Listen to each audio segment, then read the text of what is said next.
Dia mulai Kangki dari minus, bro. Dari minus? Bukan dari nol lagi, dari minus, bro. Maksudnya punya utang? Iya, punya utang miliaran. Ada satu case di review lah, produknya di review sama satu reviewer. Dia telepon gue malam-malam, Angga, apaan itu? Di review dibilangnya ada jeleknya apa segala macam. Kita kan bayar dia. Tapi sejauh mana sih si brand lokal ini bisa meniru brand internasional tapi nggak dikena shoe ataupun nggak melanggar secara hak cipta dari si brand internasional gitu?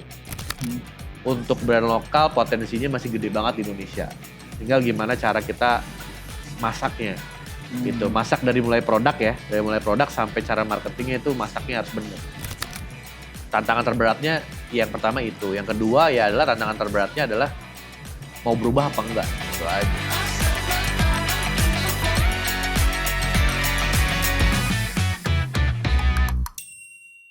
Nah, ini episode pertama guys untuk ngebahas Local Heroes. Sekarang kita ngebahasnya bareng Tri Angga, owner dari Grebe, sekaligus juga dia dari Bapak brand lokal Indonesia. Alah Bapak brand. Santai aja kalau nggak usah Tri Angga gitu, nggak usah santai aja. Angga aja ya? Angga aja lah, gila lu. Nah gini bro, ini kan memang proses kita berdua nantinya, tapi gue pengen tahu dulu nih, pertama gimana sih kalau misalkan bayangan gue ya, brand lokal itu sekarang itu tuh suka kalah bersaing sama brand-brand luar gitu. Terus gini ya, ada beberapa case juga dari brand, nanti akan gue sebutin. Cuman menurut gue harusnya brand ini nggak tutup. Nah contoh ya, kayak brand Matoa gitu. Terus Salt and Pepper gitu. Harusnya kan mereka bisa survive.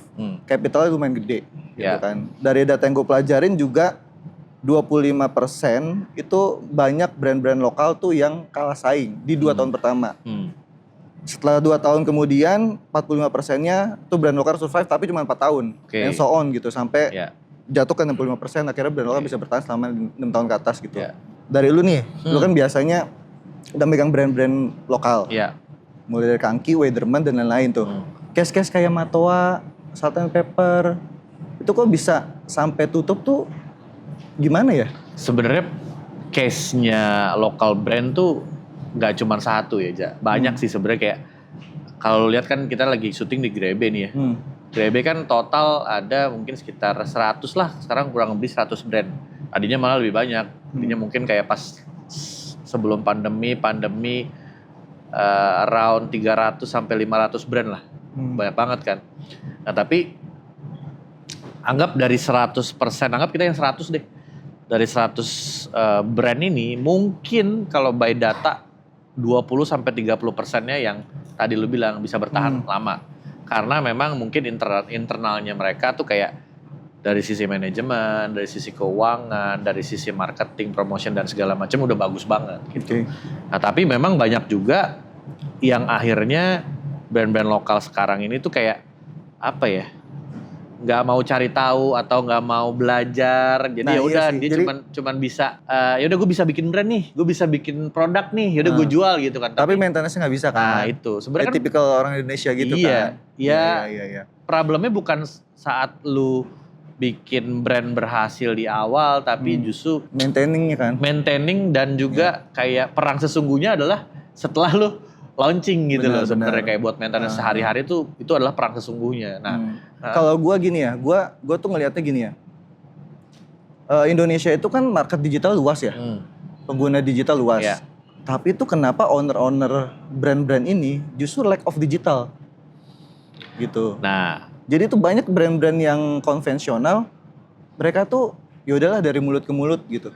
Terus yaudahlah teman-teman gue aja yang nyebarin. Jadi gini, ada dua kubu kali ya.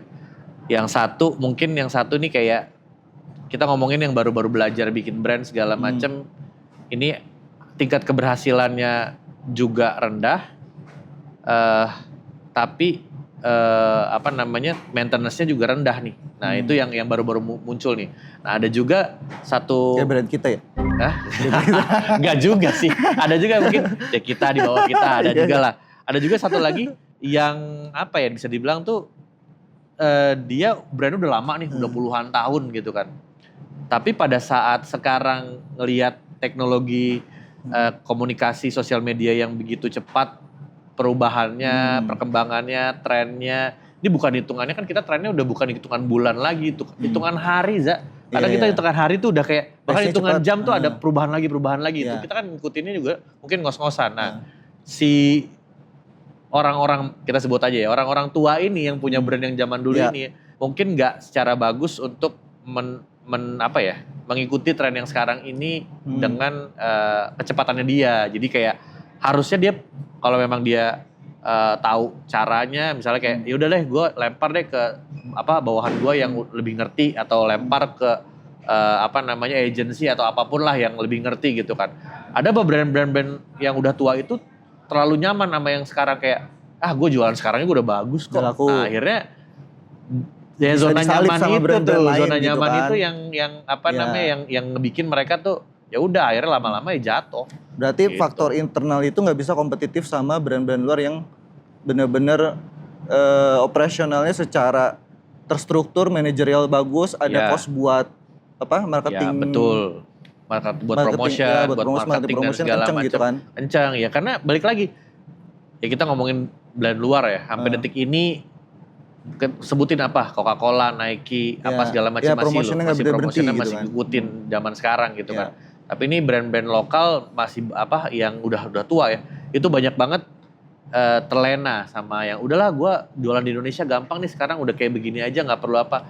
Akhirnya ya telat, maksudnya udah keburu perubahannya udah cepet banget gitu. Iya, karena kalau yang gue baca tuh Singapura itu tuh 68% brand lokalnya mereka tuh udah semua shifting ke digital kan. Betul. Jadi e-commerce, TikTok gitu-gitu mereka udah pakai gitu. Sedangkan Indonesia kalau based on data kemarin tuh masih 8%, padahal pengguna digitalnya tuh banyak gitu. Betul. Itu sangat disayangin sih. Aduh, itu Indonesia tuh angka, karena mungkin kegedean juga ya. Gua ngomongin gini, kita berpromotion ya harus pakai digital, tapi memang sebenarnya dagang secara 100% dagangnya itu sekarang memang masih besar di offline ya. Kita ngomongin online sama offline ya. Offline-nya masih gede banget, online-nya masih bisa dibilang ya kecil. Mungkin karena melihat itu, akhirnya si brand-brand yang udah tua ini masih terlena. Gue jualan offline masih gede kok, masih gede. Tapi jangan salah, sebenarnya kayak sekarang ini caranya adalah ya oke, lu berpromosi di online, tapi mau jualannya di offline juga nggak apa-apa. Iya, karena nggak ngilangin experience kan. Betul. Buat cobain gitu kan. Betul. Makanya kan kayak banyak lah. Gue ya alhamdulillahnya kan kayak kita gue banyak handle brand juga kan. Nah case-nya tuh banyak kan kayak gitu. Case-nya tuh kayak dia nggak tahu nih cara berpromosi yang sekarang kayak gimana, buat masuknya ke situ gimana. Ada beberapa yang bisa ikut arus, ada beberapa yang telat tapi belum terlambat, maksudnya gitu, telat tapi belum terlambat ya. Nah itu lebih bagus dibanding nggak sama sekali gitu. Tapi lu tahu nggak sih kasusnya itu, bukan kasus sih, mungkin lebih ke ini ya, problemnya Salt and Pepper tuh kenapa Salt and Pepper tuh bisa turun jauh gitu. Jadi, aduh. Tapi gue kenal lagi sama orangnya. Ya mungkin secara garis besar aja kali ya. Biar kan teman-teman yang nonton juga tahu problemnya, terus caranya mereka nanti maintaining brand mereka sendiri gitu. Terus biar kejaga hype-nya supaya brand ini tetap hidup, bertahan gitu selama beberapa tahun dan bisa tetap cuan.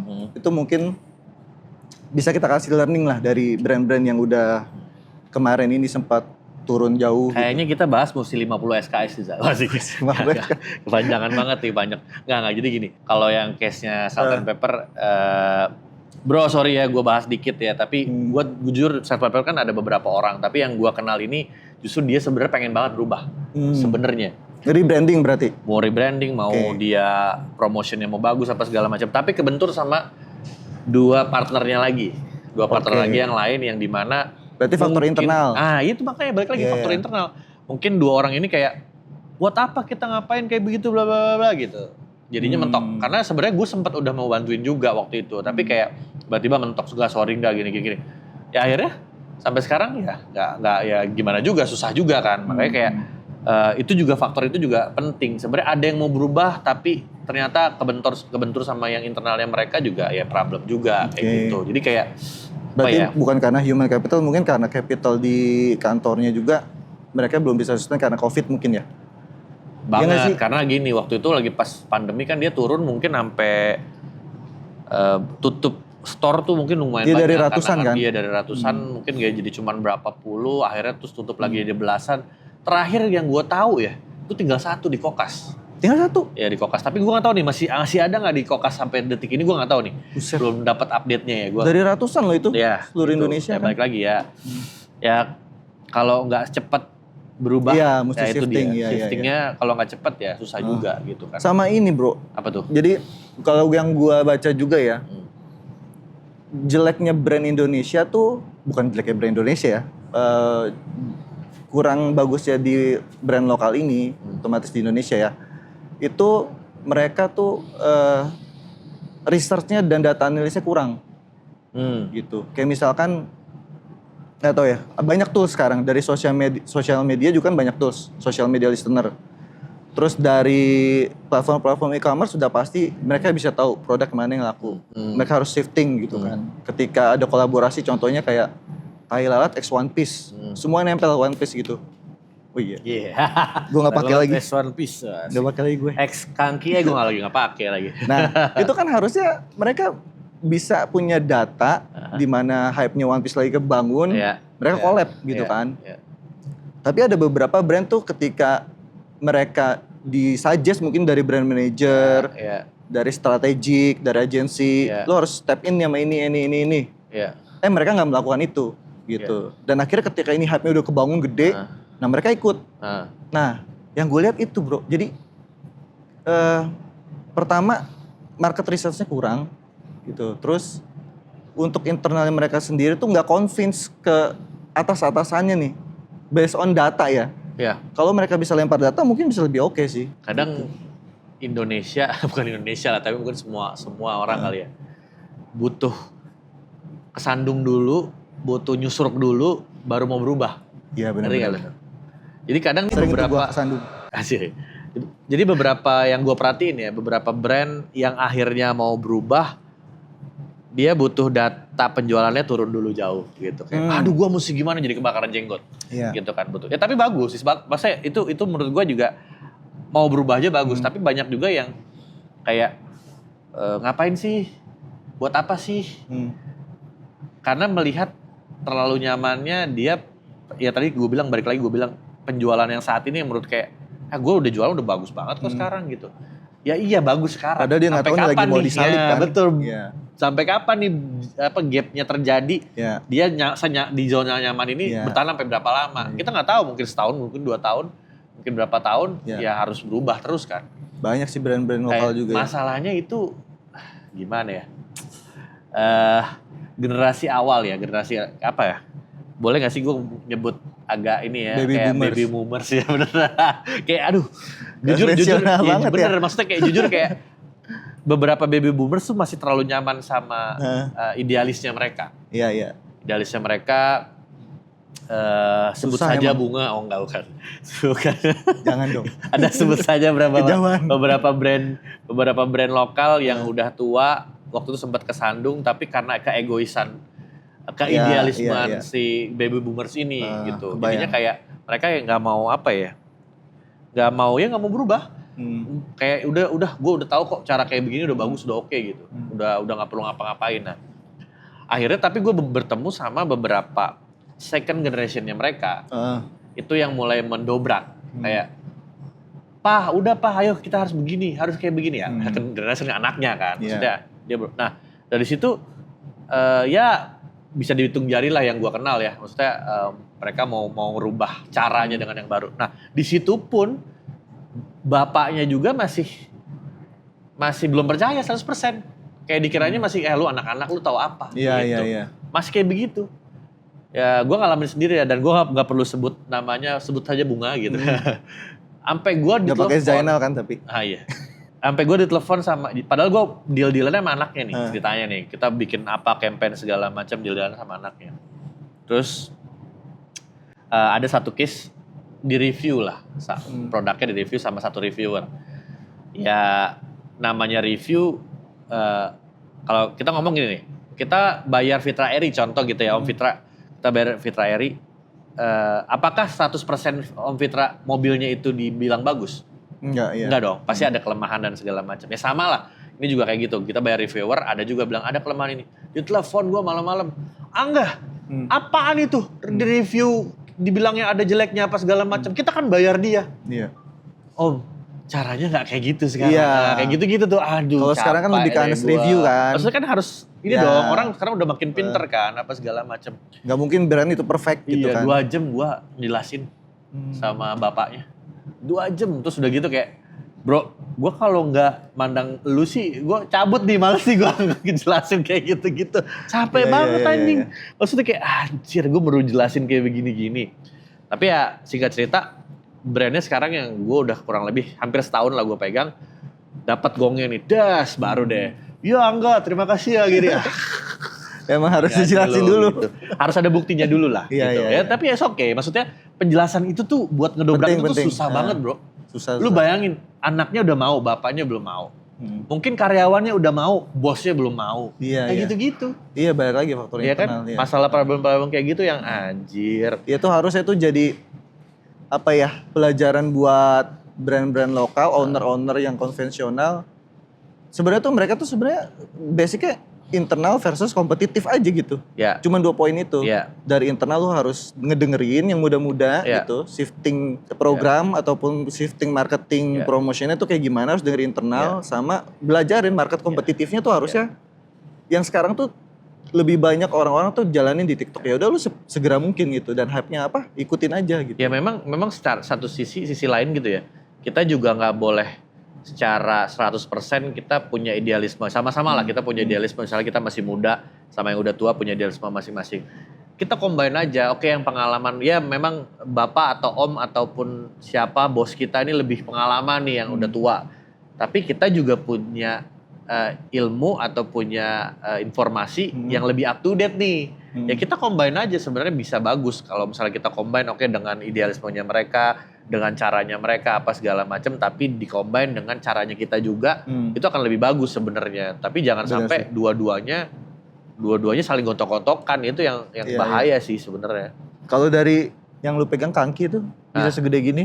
Kan Nah. dulu kan sebenarnya Kangki itu kan pertama dia keluar launching dari desain, Iya. terus promotion masih biasa-biasa aja kan. Ya. Nah, semenjak dia udah shifting mulai ke arah sport, kolaborasi, Iya. apalagi yang sama apa? Tadi Yang One Piece. Singapura tuh, bukan sebelumnya. sama Sabotage. Ya. Itu kan keren banget tuh, Keren banget, sold betul. out kan. Betul. Nah, dia bisa sustain nih. Nah. Dari 2020 ya, Kangki? 2022. 2022. 2021 akhir atau 22 awal lah. Gitu gua kurang lebih sekitar segitu. Nah, pasti kan ownernya dia ngedengerin tim-timnya yang di bawah, Ya itu. sama dia selalu ngikutin tren kan. Betul. Tapi gini, ini telur sama ayam gak sih? Hah? Jadi ketika lu punya brand, terus idenya masuk banyak, tapi capital lu nggak kuat nih. Which is itu dananya Ya. buat produksi segala macam, promosinya gitu. Apakah brand lokal ini harus di-funding nih sama banking gitu, ataupun sama investor lain gitu? Itu lebih efektif mana sih kalau dari Kangki tuh? Funding bang lu, riba lu, jangan gitu, nggak boleh gitu, nggak. Gak apa-apa lah, yang penting kan saya punya. Gak gini. Kalau menurut gua namanya usaha, namanya bisnis, ada satu pesan kayak pengusaha luar lah, gue lupa siapa namanya, tapi dia bilang gini, mulailah dari sesuatu atau resiko terkecil. Oke, resiko terkecil. Jadi kayak dari mulai modal apapun itu dari resiko terkecil. Nah kita ngomongin Kangki nih, belajar dari Kangki. Gue kenal banget Pak Alfon dan gue salut banget sama Pak Alfon, itu owner dia Kangki. Dia mulai Kangki dari minus bro. Dari minus? Bukan dari nol lagi, dari minus bro. Maksudnya punya utang? Iya, punya utang miliaran dari minus loh. Kok bisa ya? Lunasinnya kok gimana? bisa kan? Nah, jadi kayak apa ya? Dari ya gua ngomong Pak Alfon tuh keren banget. Kenapa? Karena emang dia spiritnya emang udah pengen banget maju dan dia tahu visi dia mau kemana, mau ngapain gitu kan. Dia tuh mulai dari distributor sepatu gede banget. Dia jadi nih, distributor. sebelum punya brand Kangki ya, dia dia tuh adalah distributor sepatu-sepatu lokal terbesar lah bisa dibilang, mungkin di Indonesia terbesar kali. wah omsetnya ratusan miliar lah pokoknya, gede banget lah, banyak lah. Kena pandemi. Nah, namanya distributor brand-brand ini kan ya apa namanya banyak yang apa bisa dibilang nggak survive lah. Otomatis toko-toko yang dia supply juga tuh nggak survive lah. Dia nggak bisa, toko nggak bisa bayar ke dia pun nggak bisa bayar ke apa namanya ke inilah ke brand-brand itu kan. Nah, tapi mau nggak mau tetap dong harus bayar, tanggung jawab dan segala macam. Palfon ini punya tanggung jawab yang tinggi banget lah. Nah akhirnya untuk membuat mesin untuk membayar ini gimana caranya ya? Bikinlah brand Kangki itu. Nah memang di awal pertemuan gue sama Pak Alfon waktu itu di Jakarta Sneaker Day 2022 tuh gue ketemu sama Pak Alfon, ternyata Pak Alfon itu temen deketnya zaman dulu bos gue pas gue masih kerja di Alas Kaki lah zaman dulu gitu. Oh ternyata temennya Pak Budi ya gini-gini. Oh iya kita ngobrol-ngobrol. Ya berkat juga Pak Alfon kenal sama lingkungannya, circle-nya mungkin ya salah satunya gue juga gitu. Yang kita bantu mereka dan gue juga pengen banget brand lokal ini naik kelas lah. Jadi kayak wah Kangki ini punya potensi. Gue lihat pertama kali Kangki itu punya potensi. Jadi makanya dari sisi gue sendiri gue kayak gue coba deh bantuin gitu kan. Bantuinnya sama sekali gak ngomongin uang lah waktu itu. Bener-bener kayak kita mintain agensi gitu. Enggak, bener-bener kayak gue mau bantuin aja dari linknya gue, ring circle-nya dan segala macam. Nah balik lagi untuk berpromosi dan segala macam gak melulu uang adalah di situ tuh. Misalnya kayak contoh ya kita kan bisa juga memakai memakai connection atau friends and family yang kita punya dulu dengan banyak gaul, dengan banyak kenal orang, dengan banyak apa segala macam. Dan kita kan nggak melulu semuanya kan berhubungan tentang uang kan. Beda tuh sama saya tuh. Hah? Saya kan uang terus nih. Jangan gitu dong, nggak. Maksudnya kayak itulah kasarnya kayak lu bisa memanfaatkan circle yang lu punya dulu deh. Yang ini maksud poinnya di situ ya. Lu harus bisa memanfaatkan circle yang lu punya dulu. Ya, berarti kan resiko terendah. Betul. Nah, janganlah ya boleh kita berpromosi mungkin pakai apa nanti dikit-dikit aja. Misalnya kalau nggak usah terlalu yang harus masif yang gimana. Kalau lu memang lu brand gede, lu mau berubah, nah itu beda cerita. Ini gue ngomongin yang baru usaha, dari baru mulai nih. Kalau misalnya contoh apa ya? Adalah brand-brand yang udah puluhan tahun. Nah, dia mau berubah. Nah, dia kan udah punya capital gede dong. Selama ini dia jualan puluhan tahun nggak mungkin dong nggak punya duit kan. Kayak S1 sama Sko gitu kan rebranding. Ya, misalnya gitu, rebranding kan gampang. Dia ngeluarin budget apa bla bla bla. Lebih mudah. Tapi memang akan lebih cepet. Iya prosesnya gitu. Nah, beda dengan yang lu baru mulai, prosesnya mungkin agak lama sedikit, agak lama ya. Nah, agak lama sedikitnya itu relatif. Tergantung lu sebagaimana lu punya niat buat nge-build lu punya brand gitu kan. Karena kan dengan lu tiap hari gaul sama orang, connection sama orang apa segala macam itu kan akhirnya brand lu juga dikenal juga. Yang penting integritas lu lah yang paling penting gitu. Tapi kan dia kan tadi yang lu bilang kan dari minus nih. Iya. Berarti dia nge-reach orang-orang dulu nih yang bisa ngebantu dia. Harusnya gitu. Jadi kan emang dia nge-reach dulu kan orang-orang. Nah, tapi dibilang minus nggak punya modal, enggak. Maksudnya minus tetap ada uang, tapi uang itu dia puterin dulu untuk kayak dia bikin pabrik, dia bikin brand kayak gitu-gitu. Tapi kan yang dihasilkan dari brand itu kan akhirnya bisa membayar utang-utang itu kan sebenarnya. Iya. Gitu. Jadi ini menurut gue adalah pembelajaran yang sangat bagus banget sih menurut gue. Kayak Pak Alfon nih gue salut banget, makanya gue seneng banget jadi kayak sekarang kan gue bantuin di Kangki tuh jadi kreatif direkturnya yang Kangki klasik kan gue. Gitu. Jadi gue bantuin di sana tuh. Bro. Berarti ini nanti director berarti nanti bisa dikasih kayak sepatu ya satu-satu. Bisa. Saya berapa tolong didaftar ya di list. Gitu. Apa ini? Ya sorry. Nih? Wah. Enggak, nah itu nih. Nah gini. Gue jelasin dulu ya. Lu atas sampai bawah harus lokal tapi jam tangan gue. Maaf. saya ya gue tahu lu lokal semua, gue tahu lokal semua. Gak, itu. Tapi gue ada ini juga sih. Apa? Kadang gini, gue tuh ada nggak pedenya sama brand lokal tuh durability-nya. Wah. Sekarang ya. Ya. Jadi sama sizing. Oke. Gitu. Gue pertama lihat durability-nya ya. Cuman gue makin kesini makin pede ketika gue tuh dikasih sama lu tuh apa? Kangki yang One Kaki, Piece ya. iya. Dipakainya nyaman. Ya. Terus gue pakai kemarin keluar kota juga oke. Maksudnya nggak medannya tuh agak jalanannya nggak rata segala macam itu masih nyaman gitu. Mana Jadi, ada di Indonesia jalan rata? waduh, Asik. tolong dicatat, saya nggak ikut-ikutan ya. Pinggir jurang dikit. Nah, Terus, sama ini sih, mungkin gue dari hati kecil gue ya, bukan dari hati kecil sih, masih pengen ada pride-nya pakai brand luar gitu. Gitu, apalagi ketemu orang pasti data beda. nah, Iya kan, bener kan? Iya bener. Gitu. Tapi semenjak lu Kangki banyak collaboration sama orang gitu-gitu lu bangga Happy kan? gue, Nah happy. itu. Ya sebenarnya makanya kan cuman tinggal cara bermarketingnya, cara berpromotionnya, collaboration sama siapa dan segala macam. Tapi kolaborasi tuh emang ini ya? Ya pasti emang ngebawa efektif lah. banget pasti, gitu. Pasti banget. Karena sebenarnya gini, gue agak mundur dikit ya. Waktu itu Pak Jokowi datang ke event Jakarta Sneaker Day, event gua tuh 2018. Kan event JSD pertama kali 2017. 2018 Pak Jokowi datang tuh. Waktu itu kalau lo inget beli jaket Never to Levi's ya? Nah itu di gua tuh belinya. Beli di situ, terus waktu itu konten lokal gua di JSD pada saat itu masih 20% aja.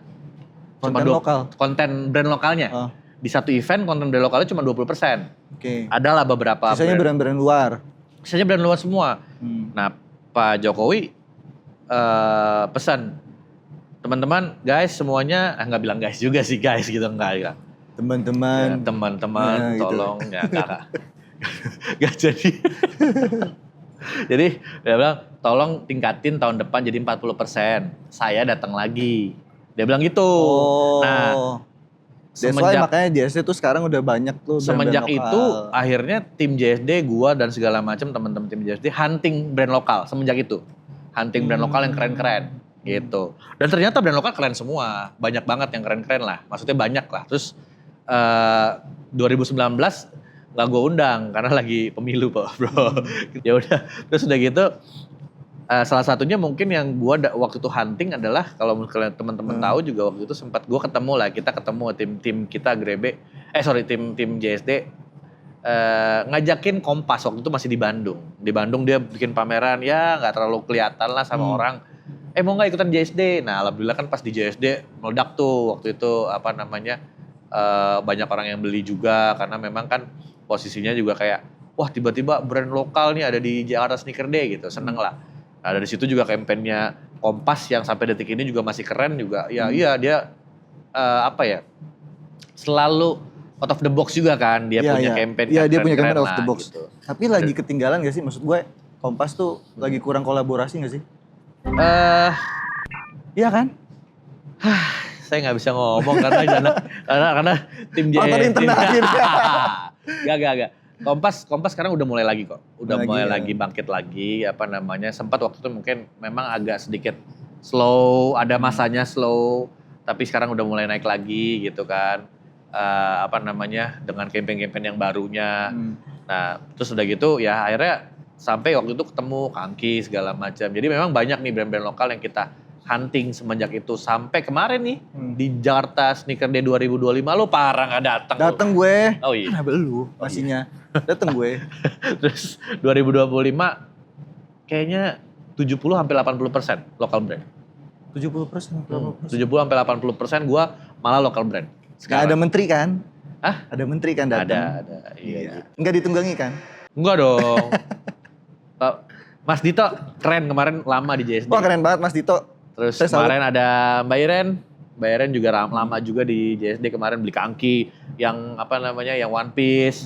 Terus juga beli Ortus, ada Ardiles, banyak deh. Iya. Keren banget.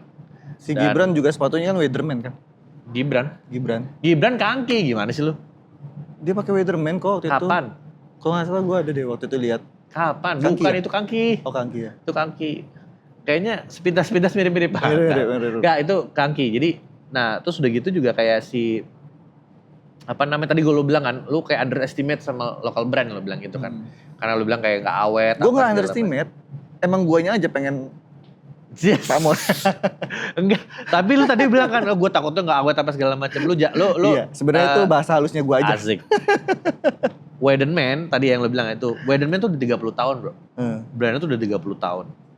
Dan sekarang akhirnya rebranding si brand. Udah lama dong ya 30 tahun ya? Iya iyalah. Gila. Dari 93, ya berarti 30 tahun lebih. Nah terus udah gitu rebranding sekarang ada, jadi kayak ada satu lini baru lagi adalah Weidenman Urban. Dia pengen bikin kayak, dia memang basicnya DNA-nya dia outdoor.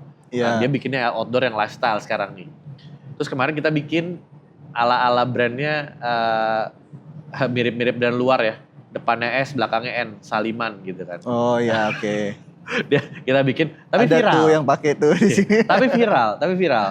Sampai kementerian yang Mas Dito itu dia beli 8 pieces loh buat anggota timnya dia. Buat itu. Nah viral kan. Tapi kalau lu lihat di komennya, ada yang negatif, ada yang positif. Negatifnya gini, wah miripin banget nih brand lokal, copy paste brand luar, nggak ada kreatif apa segala macam bla bla bla negatifnya. Yang positif ya, tuh banyak banget bilang gini, gila nih brand bapak gua sampai detik ini udah berapa tahun nggak pernah copot, kuat banget apa segala macam tuh. Berarti Jadi udah segitu durability-nya. yang udah dipakai aja tuh, yang udah make aja tuh durability-nya segitu keren ya, segitu ada pembuktiannya. Lu lihat aja komen-komennya. Itu komen-komennya kayak, wah ternyata ya pencinta si brand ini juga masih ada yang zaman dulu-dulu. Even kayak, memang ada judulnya kayak brand bapak gua. Nah itu harus dirubah tuh, brand bapak gua. Harus dirubah tuh. Nah itu kayak gitu-gitu. Jadi kayak, ya seneng lah. Maksudnya ada yang sisi yang gak bisa survive, iya brand lokal. Tapi ada sisi yang dia bisa survive yang sekarang dan bahkan mau nge-rebrand itu juga banyak. Gitu. Jadi sebenarnya dua sisi yang kita mau lihatnya dari mana nih? Kalau gue ngelihatnya dari sisi yang keren nih, brand-brand lokal lagi pada mulai naik nih. Ada juga yang sisi ngeliat, oh ada juga yang pada turun nih, kenapa nih problemnya? Pasti kalau kita analisa problemnya banyak bro. Problemnya banyak. Internal kebanyakan. Iyalah pasti. Iya gitu, bukan gara-gara ya kalah bersaing ya karena program mungkin kalau kalah bersaing itu dari sisi capital fund capital money-nya kali ya. Jadi marketing promotionnya kalah sama brand luar lah gitu. Kalau yang brand baru iya. Kalau brand yang lama nggak mungkin lah capital Za. Duitnya udah banyak, mau nggak? Mau apa enggak itu doang masalahnya. Iya. Mau apa enggak berubah itu aja. Iya. Kalau yang brand-brand baru iya capitalnya Za. Karena nih jujur beberapa brand yang digrebe yang tadi gue bilang, dia disukain sama customer. Tapi giliran gue minta restock, 2 bulan kemudian baru restock. Oh. Problem dong. Iya. Namanya offline itu namanya kita tuh apa ya? Orang tuh udah impulsive buying. Iya. Lu beli nggak ada size-nya hilang. Kita tuh waktu itu kan sempat naik kan penjualan. Makanya. Terus ya kayak gitu. Nah problem. Nah gara-gara nggak bisa nge-fulfill itu kan. Iya itu kayak gitu. Kayak kemarin juga kita di JSD banyak nih problem-problem di JSD kayak ya contohnya si Weidenman tuh. Itu kan viral banget kan yang Weidenman kemarin sepatu yang mirip Saliman itu. Itu viral banget tuh. Itu lost sales mungkin hampir 100-an lebih orang lost sales. Karena size-nya udah habis. Udah gak ada. Size ini gak ada. Size ini gak ada. Itu kan kita hitungin. Nah ini gak jadi beli. Ini gak jadi beli kita hitungin. 100-an lebih. Sayang banget. Itu lost sales. Nah itulah maksudnya kayak capital juga penting gitu. Tapi gak harus pinjem bank ya. Iya bener. Gitu Ja. Gitu. Berarti JSD juga termasuk berperan penting ya? Buat brand-brand lokal. Alhamdulillah. Karena pesan dari Bapak Jokowi juga. Iya gitu, bener. Harus TKDN. Gitu. Tapi bongkar dikit dong. Apa? Si transaction di JSD. Round. Biar brand-brand lokal nih convince lagi. Enggak gini. Buat placement di JSD. Transaction di JSD pasti juga ada plus minusnya gini. Ada brand yang jualan ada. Brand yang nggak jualan atau jualannya biasa aja juga ada. Gitu. Tergantung lagi mereka ini seberani apa dan kegiatan kampanyenya atau marketingnya, programnya sebagus apa. Gitu. Kadang itu juga pengaruh Za. Gitu kan. Gue nggak bisa bilang kayak, oh si Suko bagus nih. Omsetnya Suko yang Uniqlo BPJS versi lokal. Yang punya Matahari kan? Ya, yang punya Matahari. Dia bilang, oh omset gue bagus kok gitu kan. Kangki omsetnya bagus kok, Weidenman bagus kok. Yang jelek ada nggak? Ada yang jelek juga. Ada. Gitu. Oh omset gue cuma segini kok. gue cuman jualan segini kok. Ya tergantung lu gimana, ngapain lu di sana. Kegiatannya apa, kampanye apa. Kan JSD hanya platform. Iya. Menyediakan event untuk membawa crowd ke dalamnya. Nah sisanya kalau crowdnya di dalam ya tugasnya mereka masing-masing dong gitu. Bukan tugasnya kita juga. Tapi gitu. Biar brand lokal juga punya kepercayaan diri tap in di event-event ya. Iya. Selain inovasi dan collaboration nih, mereka kan harus siapin capital. Sama tadi kan Weatherman kan harus gua mungkin ada restock. convince-nya adalah gini. Lu event kayak event sneakers lah, mau itu Jakarta Sneaker Day, mau itu USS nih, itu teman gua Jejo juga teman gua Bright Spot lah apa segala macam. Coba lu hilangin dulu atau lu geser dulu, lu mau jualan di sana. Tujuan utamanya adalah awareness sama branding dulu, Za. Iya. Karena kan itu kan event gede, lu dikenal sama orang banyak gitu kan. Udah lu gini. bermanis sedikit gitu kan. Event itu rugi tuh Pak, udah pasti. Event tuh rugi pasti. Untung bonus, udah gitu aja. Untung tuh bonus. Iya. Ruginya dalam rugi materi, tapi belum tentu dalam ruginya dalam rugi yang intangible ya, kayak misalnya si awareness-nya, brandingnya, apa segala macam. Itu Za, maksudnya kayak event butuh apa nggak? Butuh banget. Iyalah. Kangki itu di setahun pertama eventnya mau sebulan sekali kali dia ikut event. Event di sini. Eventnya apa namanya IJSD lah, USS lah, apalah segala macam. Dia bikin ikut event terus. Tapi kan orang kan tahu. Oh itu Kangki yang ada di itu Kangki yang diomongin terus. Yang penting kan berisik. Kalau kita mah kata kuncinya berisik. Berisik aja diomongin orang. Ada conversation di sosial media. Oh itu si Kangki tuh gitu tuh, si Kangki tuh gitu. Kayak sekarang nih, kenapa sih sengaja kita bikin berisik si Weatherman walaupun ada sisi kontroversinya gitu kan. Gak apa-apa, biar berisik aja, biar diomongin aja. Itu ya brand yang kayak si itu ya gitu, gak apa-apa. Jadi kayak menurut gua dengan adanya kontroversi, dengan adanya keberisikan itu, akhirnya brand lokal atau UMKM ini makin diomongin, makin banyak yang percaya gitu. Banyak lah tim gua, tim Grebe ya, ada beberapa orang tim Grebe masuk ke Grebe sampai bilang gini ke gua, Za. Pak, kalau saya nggak masuk ke Grebe, saya nggak tahu loh brand-brand lokal keren-keren. Sampai segitunya sih sebenarnya. Nah tadi kan gue cukup menarik ya yang lu bilang tadi, Weatherman tuh sempat niru Solomon ya. Iya. Sejauh mana sih kalau misalkan si Weatherman nih? Ya, Weatherman. Boleh. Weatherman. Bukan Weatherman. Weatherman, sorry maaf ya. Iya. Mas siapa? Hah? Yungki. Oh Yungki maaf gitu. Biar saya di-endorse juga. Ya. Yung, kirimin Yung. Nah. Kirimin nama truk-truknya ya sini. Itu kan mirip ya. Tapi sejauh mana sih si brand lokal ini bisa meniru brand internasional tapi nggak dikena sue ataupun nggak melanggar hak cipta dari si brand internasional gitu. Secara legal tergantung nih si brand itu mendaftarkan produk desain. Kita kan anak desain, lu gimana sih? Iya tahu. Lu nggak belajar lagi di kampus dulu ya kemana? Sering bolos. Ya parah lu. Jadi kan kita ada merek, ada desain produk, nanti kan? Ada desain produk, terus ada lagi satu lagi hak cipta kan. Nah, desain produk itu didaftarin nggak bentuk desainnya? Kalau memang didaftarin apa segala macam bisa aja disu. Berarti per artikel didaftarin? Iya dong, bukan per artikel lagi. Per item. Per item misalnya outsole-nya, upper-nya apa segala macam. Nah, kalau si brand lokal ini misalnya mau copy paste. Terus outsole-nya beda sama yang aslinya, ya nggak apa-apa. Ya nggak masalah, mungkin looks-nya kelihatan. Nggak apa-apa, nggak masalah. Walaupun tarikan garisnya mirip, selama nggak 100% persis gitu aman. Lu gitu. ada cowakan dikit aja, cuman beda cowakan dikit aja udah nggak bisa disu. Secara legal banget, nggak masalah gitu. Tapi dari brand luar ini, contoh nih kayak yang sekarang, si Solomon itu juga belum pernah ada ngebahas apa-apa. Nggak ada nge-show apa-apa gitu. Aman aja kecuali lu bener-bener plek-ketiplek gitu. Plek-ketiplek. Ya kalau ini mah hitungannya bukan plek-ketiplek sih. Maksudnya kan ada juga yang amati tiru ATP sekarang bukan ATM lagi ya, plek-ketiplek gitu kan. Plek-ketiplek menurut gua si Weatherman ini nggak plek-ketiplek. Iya. Outsole-nya beda. Digabungin outsole misalnya beda. Ya kan outsole-nya beda. Dia cuma tarikan garisnya doang kan. Iya, garisnya. Terus even lu bedain talinya aja udah beda. Kayak gitu-gitu ya udah kayak gitu aja udah nggak masalah sebenarnya. Kan tinggal kita gimana. Nah, ada lagi satu brand yang plug and plug ada. Kalau itu yang satu brand plug and plug emang dia sengaja marketingnya begitu. Ada brand lokal yang kayak gitu, bener-bener plug and plug ada. Gitu. Nah Menarik itu sih. emang dia tujuannya mau arahnya ke sana. Dan tujuannya emang mau di roasting aja. Dan kalau kayak gitu Biar menurut jadi lu, conversation tapi kan itu. kalau menurut lu kayak gitu laku apa enggak?